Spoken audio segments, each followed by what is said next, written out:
الحمدللہ رب العالمین والصلاة والسلام علی رسولہ الکریم اما بعد اعوذ باللہ من الشیطان الرجیم بسم اللہ الرحمن الرحیم وَلَقَدْ يَسَّرْنَا الْقُرْآنَ لِلذِّكْرِ فَهَلْ مِن مُدَّكِرٍ صدق اللہ العظیم۔ ویڈیو کا ٹائٹل دیکھ کے آپ کو سمجھ آ چکا ہوگا کہ یہ ویڈیو کس ٹاپک کے ریلیٹڈ ہے، وہ ہے حروف مقطعات۔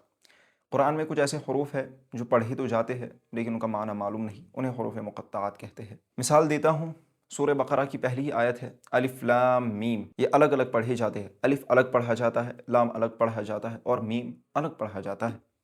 ہم اسے علم نہیں پڑھتے یا علم نہیں پڑھتے یا علم نہیں پڑھتے، ایک ساتھ ملا کے نہیں پڑھتے۔ کیوں؟ کیونکہ انہیں ہم کہتے ہیں حروف مقطعات۔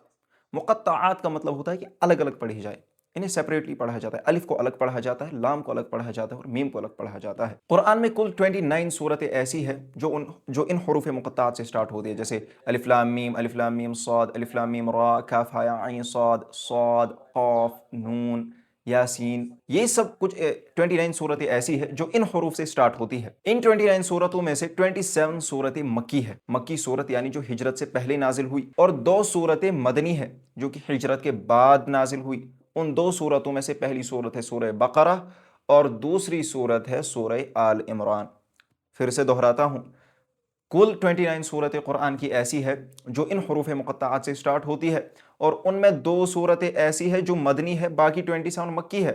وہ 2 صورتیں ہے سورہ بقرہ، قرآن کی پہلی صورت اور سب سے لمبی صورت ہے سورہ بقرہ، اور دوسری ہے سورہ آل عمران جو کہ دوسری صورت ہے قرآن مقدس کی۔ یہ 2 مدنی ہے، باقی سب مکی ہے۔ اب مسئلہ یہ ہے ان حروف مقطعات کا معنی کیا ہے؟ اس کے متعلق مفسرین کے بے شمار اقوال ہیں۔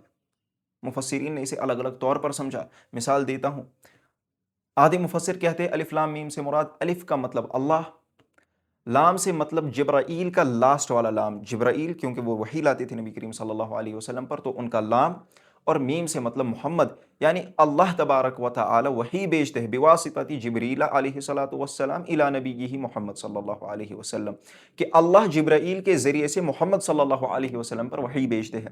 ایک اور قول ہے اس کے متعلق، اگر ہم آگے دیکھیں گے تو ایک صورت ہے جو سٹارٹ ہوتی ہے الف لام میم را سے، ٹھیک؟ الف مطلب اللہ، لام مطلب جبرائیل، اور را مطلب رسول اللہ، میم مطلب محمد، اور را کا مطلب اس کے بعد اس صورت میں آیت آتی ہے رفع اللہ، کہ اللہ اٹھا دیتے ہیں، یعنی آسمان کو وہ آیت ہے۔ یہ بہت سارے اقوال ہیں، لیکن ان اقوال میں سب سے بہترین قول یہ ہے کہ فَإِنَّهُ سِرُّ اللَّهِ، کہ یہ جو آیات ہے، یہ جو حروف مقطعات ہے، یہ اللہ ہی کا سر ہے، ان کا معنی صرف اللہ جانتے ہیں، ہم لوگ ان کا معنی نہیں جانتے۔ اب مسئلہ یہ ہے، کیا ہمارے لیے اس کا معنی جاننا، اس کے معنی کو سمجھنا ضروری ہے؟ یہ بہت بڑا سوال ہے۔ اگر آپ کسی ایتھیسٹ یا کوئی ایسا جو کہ قرآن کی روح نہ سمجھتا ہو، اگر آپ اس سے کہیں گے کہ ہم ان کا معنی نہیں جانتے، تو وہ کہے گا قرآن تو سمجھنے کے لیے آیا ہے، قرآن ہدایت کی کتاب ہے، قرآن رہنمائی کی کتاب ہے، اور یہ کیسی رہنمائی کی کتاب ہے کہ جس میں کچھ ایسے حروف ہیں جن کا معنی تمہیں معلوم ہی نہیں؟ تو مسئلہ پیدا ہو جائے گا۔ اس کا جواب، اور اس کا بہترین جواب، بہت بڑے مفسر اور بہت بڑے عالم امام رازی رحمہ اللہ تعالیٰ نے لکھا ہے۔ امام رازی، چونکہ امام رازی ہے کلام اللہ کی تفسیر کے شہ سوار ہے امام رازی، وہ فرماتے ہیں کہ کچھ احکام شریعت کے ایسے ہوتے ہیں جن کا لاجک، جن کے پیچھے کی فلسفی ہم جانتے ہیں، لیکن کچھ احکام ایسے ہوتے ہیں جن کا لاجک اور جن کی فلسفی ہم نہیں سمجھ سکتے۔ مثال دیتا ہوں، وہ کہتے ہیں جیسے نماز ہے، زکوٰۃ ہے، روزہ ہے، ان 3 احکام کی حکمت ہم جانتے ہیں، ان 3 کے پیچھے کیا لاجک ہے، وی نو دیٹ، کہ جو نماز ہے یہ انسان کی سبمیشن کو دکھاتا ہے، کہ how a person submits his will to the will of Allah, کہ انسان کیسے جھک جاتا ہے، یہ عاجزی انسان کے اندر پیدا ہو جاتی ہے، how humble is a person, کی جو اللہ کے سامنے جھک جائے، یہ تو نماز دکھاتی ہے۔ اسی طرح روزہ انسان کی جو ڈیزائرز ہے، خاص کر سیکشول ڈیزائرز، ان کو کم کرنے کی کوشش کرتا ہے، روزے سے ہوتا ہے وہ۔ اسی طرح زکوٰۃ غریبوں کے حق میں دی جاتی ہے، اگر زکوٰۃ ہر ایک شخص دے گا تو اسے غربت مٹ جائے گی، اسلام کا ایک بہترین نظام ہے۔ لیکن کچھ احکام ایسے ہوتے ہیں جن کی حکمت ہمیں معلوم نہیں۔ فار ایگزامپل، حج کا کعبۃ اللہ کا طواف کرنا، ہمیں بظاہر اس میں کوئی لاجک نظر نہیں آتا۔ اسی طرح صفا سے مروہ دوڑنا، کیوں؟ ہم نہیں جانتے، اللہ نے بتایا نہیں۔ شیطان کو رجم کرنا، وہ کنکریاں ماری جاتی ہے وہاں پر، جمرات، ہم نہیں جانتے اس کا لاجک۔ اسی طرح کچھ باتیں ایسی ہے، کچھ چیزیں ہم پڑھتے ہیں اور ان کا معنی ہم جانتے ہیں. فار ایگزامپل میں پڑھتا ہوں ذالک الکتاب لا ریب فیہ، یہ ایسی کتاب ہے جس میں کوئی شک ہے ہی نہیں. ٹھیک. قل هو اللہ احد، یا رسول اللہ کہہ دیجئے کہ اللہ ایک ہے. اس کا معنی تو میں نے جانا، اس کا معنی میں نے سمجھا، اور اس سے میں نے کچھ درس مستنبط کیا اور اس سے مجھے فائدہ بھی ہوا. لیکن اب سوال یہ ہے، یہ جو حروف مقطعات ہے ان کا معنی مجھے پتا ہی نہیں، میں نہیں جانتا ان کا مطلب کیا ہوتا ہے، میں نے سمجھا ہی نہیں ہے، اس کے پیچھے کا لاجک مجھے سمجھ نہیں آ رہا ہے، لہٰذا مجھے اس سے تو کوئی فائدہ نہیں مل رہا. جہالت ہے. مثال دیتا ہوں، امام راضی کیا مثال دیتے ہیں، اللہ اکبر. آج کے دور کی مثال اگر ہم اسی طریقے سے دے دیں، فار ایگزامپل ہمارے گھر میں کوئی بوڑھی خاتون ہوتی ہے، ہماری دادی ہوتی ہے، اور انہوں نے الیکٹریکل انجینئرنگ نہیں کی ہے، وہ الیکٹرسٹی کے بارے میں جانتی نہیں، انہوں نے سائنس نہیں پڑھی، انہوں نے فزکس نہیں پڑھی. لیکن اب بجلی آتی ہے اور آج گرمیاں چل رہی ہے تو فین کی سب کو ضرورت ہوتی ہے. وہ آتی ہے اور کہتی ہے بیٹا فین کا سوئچ آن کرو.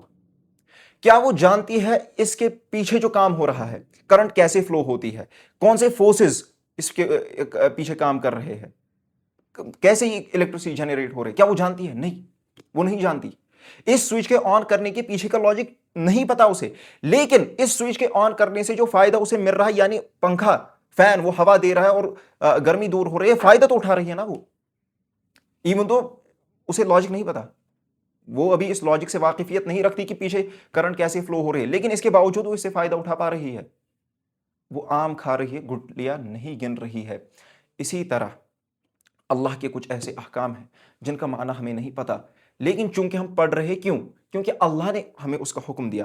اللہ نے حکم دیا، اس کے پیچھے کوئی لاجک ہوگا، اس سے ہمیں کیا فائدہ پہنچ رہا ہے، ہم کہتے ہیں ہمیں ثواب ملتا ہے. کیا ثواب فائدے کی چیز نہیں ہے؟ نہیں، مسلمانوں کے لیے ثواب سب سے بڑی فائدے کی چیز ہے، تو لہٰذا ان کے پیچھے یہ لاجک ہوتا ہے. تو یہ حروف مقطعات کی بحث تھی، تو انشاءاللہ مجھے امید ہے یہ آپ کو سمجھ آ چکی ہوگی. اور پھر سے اگر میں اسے سمرائز کروں تو کچھ یوں ہوگا کہ کچھ احکام ایسے ہوتے ہیں جو ہم اپنے جسم سے کرتے ہیں، جو کرنے کے کام ہوتے ہیں، ہمیں ان کی حکمت پتہ ہوتی ہے، ہمیں ان کا لاجک پتہ ہوتا ہے، جیسے نماز پڑھنا، زکوٰۃ دینا، روزہ رکھنا. اور کچھ احکام ایسے ہوتے ہیں جن کے پیچھے کا لاجک ہمیں نہیں پتہ. فار ایگزامپل حج کرنا کیوں کرتے ہیں ہمیں نہیں پتہ. اسی طرح کچھ چیزیں بولنے کی ہوتی ہے، جیسے ہم پورا قرآن پڑھتے ہیں، ہم اس کے معنی کو جانتے ہیں، لیکن کچھ حروف ایسے ہیں جن کا معنی ہم نہیں جانتے. ٹھیک، لیکن ان معنی سے ہمیں اللہ فائدہ دے رہے ہیں، ہمیں ثواب پہنچ رہا ہے. اور دوسرا ثواب یہ پہنچ رہا ہے کہ ہم اللہ کی اطاعت کر رہے ہیں. اللہ نے کہا پڑھنا تو ہم پڑھ رہے ہیں، یعنی ہم تواضع دکھا رہے ہیں کہ ہاں اللہ نے کہا تو کہا. اب اس کا کیا معنی ہوگا وہ اللہ بہتر جانتے ہیں. تو اللہ تبارک و تعالی سننے سے زیادہ عمل کی توفیق عطا فرمائے. وآخر دعوانا ان الحمد للہ رب العالمین.